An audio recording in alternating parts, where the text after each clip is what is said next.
বিসমিল্লাহির রহমানির রাহিম। ভাই ও বোনেরা যে যেখান থেকে আমাকে দেখছেন এবং শুনছেন, আপনাদের সবাইকে আমার সালাম, আসসালামু আলাইকুম। আশা করি আপনারা ভালো আছেন, আমিও ভালো আছি। UK property gossip by Tasmina YouTube চ্যানেলের পক্ষ থেকে জানাই শুভেচ্ছা।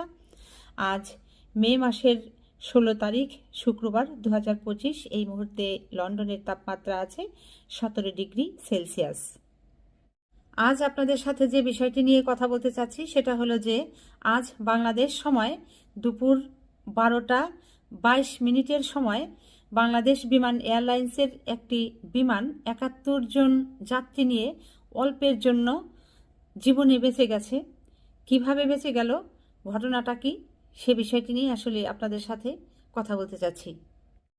আজকে কক্সবাজার থেকে বাংলাদেশ বিমান এয়ারলাইন্সের একটি বিমান 71 জন যাত্রী নিয়ে ঢাকা শাহজালালের উদ্দেশ্যে রওনা হয় এবং বিমানটি এই কক্সবাজার থেকে আকাশে উড়বার পরপরই একটি চাকা খুলে পড়ে যায়। আমরা সাধারণত জানি যে বিমানের 3টি চাকা থাকে, একটি হচ্ছে সামনে আর 2টি চাকা হচ্ছে পেছনে। এই পেছনের বাঁদিকের যে একটি চাকা আছে সেটি ওই বিমান যখন আকাশে উঠছিল, যাত্রী নিয়ে কক্সবাজার থেকে ঢাকার উদ্দেশ্যে রওনা হয়েছিল, ওই তখনই আকাশপথে বিমান থেকে চাকাটি খুলে নিচে পড়ে যায়। কি একটা মর্মান্তিক বিষয়, মানে হুলস্থুল কাণ্ড কাহিনী আপনারা এখন চিন্তা করতে পারেন। কারণ হলো, যখন বিমানের এই চাকাটি পড়ে গেছে, নিশ্চয়ই প্লেনের ভেতরে ঘোষণা করা হয়েছে যে এরকম চাকা খুলে পড়ে গেছে এবং যে কোনো মুহূর্তে এটি জরুরিভাবে কোথাও হয়তো অবতরণ করা হবে, এরকম ঘোষণা দিয়েছে যাত্রীদের সতর্ক করবার জন্য। তো তখন যাত্রীদের মনের অবস্থা কেমন ছিল একটাবার ভাই বোনেরা আপনারা একটু চিন্তা করে দেখেন।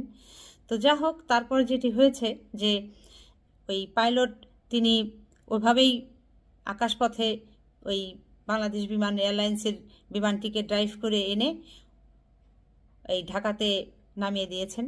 আর এদিক দিয়ে ওই বিমান থেকে যে ঘোষণা এলো চাকা একটি পড়ে গেছে, যে কোনো ধরনের দুর্ঘটনা ঘটতে পারে, সেজন্য তড়িঘড়ি করে ঢাকা এয়ারপোর্টের যারা ছিল, শাহজালালের কর্তৃপক্ষ, তারা একেবারে ওই আগুন নিভানোর জন্য পানির যে গাড়ি, তারপর হচ্ছে আরও যে লোকবল যেগুলো দরকার, অ্যাম্বুলেন্স, ডাক্তার, সব কিছু রেডি রেখেছে। মানে তারা মোটামুটি প্রস্তুত ছিল যে এই 71 জন যাত্রী নিয়ে এই বিমানের পাইলট, তারপরে ক্রু, আরও যারা যারা আছে সব মনে হয় শেষ। তো এখন এদেরকে কিভাবে ওই আগুন লাগলে ওখান থেকে উদ্ধার করবে, পানি ছিটাবে, অ্যাম্বুলেন্স লাগবে, ডাক্তার লাগবে, নার্স লাগবে, প্রয়োজনীয় জরুরি সেবা কী আছে সেটি দিতে হবে, কোন হাসপাতালে রোগী নেবে, এগুলো মোটামুটি সব কিছু তারা রেডি রেখেছে। কিন্তু আল্লাহর অশেষ মেহেরবানিতে ওই বিমানটি পাইলট নিরাপদে ল্যান্ডিং করতে পেরেছে, অর্থাৎ অবতরণ করতে পেরেছে। তো কোনো ক্ষয়ক্ষতির সম্মুখীন হয়নি।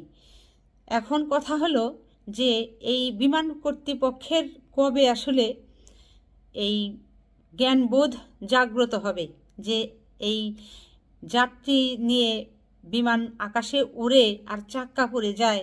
তো এটি তো আসলে খুবই, এই 2025 সালে এসে এই ধরনের ঘটনাটা ঘটা খুব মানে লজ্জাকর এবং দুঃখজনক। বিমান কর্তৃপক্ষ তাহলে কি করে? এই বিমানটি যখন আকাশে উড়বে তখন তো নিশ্চয়ই এই কর্তৃপক্ষের ইঞ্জিনিয়ার যারা আছে তারা চেক করা দরকার ছিল যে বিমানের চাকাগুলো ঠিকমতো লাগানো আছে কিনা, সেগুলো আরও কি কি যাবতীয় কাজকর্ম আছে, কিংবা বিমানের যে চলবে সেগুলোর পর্যাপ্ত তেল আছে কিনা, কিংবা কোনো জরুরি মেরামত আছে কিনা, এগুলো তো বিমান কর্তৃপক্ষের দেখা দরকার। এগুলো তো লোক নিয়োগ আছে। তাহলে কার গাফলতিতে এই জিনিসটি হলো সেটি আসলে খতিয়ে দেখা দরকার এবং যারা যারা এই গাফলতির সাথে জড়িত আছে তাদেরকে ধরে আগামী 24 ঘন্টার মধ্যে চাকরির থেকে অব্যাহতি দিয়ে দেওয়া দরকার। শুধু তাই নয়, তাদেরকে এই যে আওয়ামী লীগের নেতাকর্মীদের যেরকম এই ছাত্র হত্যার দায়ে যেভাবে জেলে ঢুকাচ্ছেন, ভরছেন, এদেরকেও ওইখানে ঢুকিয়ে দেন। না হলে এরা জাত হবে না, এদের আসলে শায়েস্তা করা দরকার। এই 71 জন যাত্রী নিয়ে যে বিমান কক্সবাজার থেকে ঢাকার উদ্দেশ্যে রওনা হয়, সেই বিমানে কেন চেক করা হলো না যে এই বিমানের কোনো ত্রুটি আছে কিনা?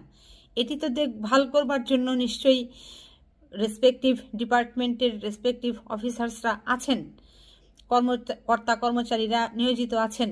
তো তারা কি করলেন? তারা বসে বসে কি ওই টাকাগুলো খাচ্ছে?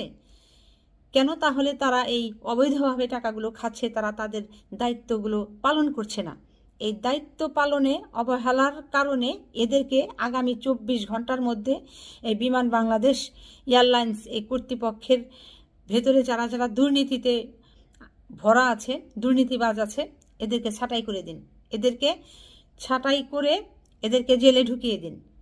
তো আগামীতে যেন বাংলাদেশ বিমান এয়ারলাইন্সে এই ধরনের কোনো কার্যকলাপ না হয়, এটি কর্তৃপক্ষের কাছে আবেদন থাকবে। এখন আর কর্তৃপক্ষ কি, এখন বাংলাদেশ সরকারে যারা আছেন, বাংলাদেশ দেশ পরিচালনায় যারা আছেন, আপনাদের কাছে বিনীত অনুরোধ থাকবে এটি যে এদেরকে উপযুক্ত শাস্তির ব্যবস্থা করুন এবং যোগ্য লোককে এই বাংলাদেশ বিমান এয়ারলাইন্সের চাকুরি দিন। সবাই ভালো থাকবেন, সুস্থ থাকবেন এবং আমার জন্য দোয়া করবেন। আমার এই চ্যানেলটিতে লাইক, কমেন্ট, শেয়ার এবং সাবস্ক্রাইব করবেন। আসসালামু আলাইকুম, আল্লাহ হাফেজ।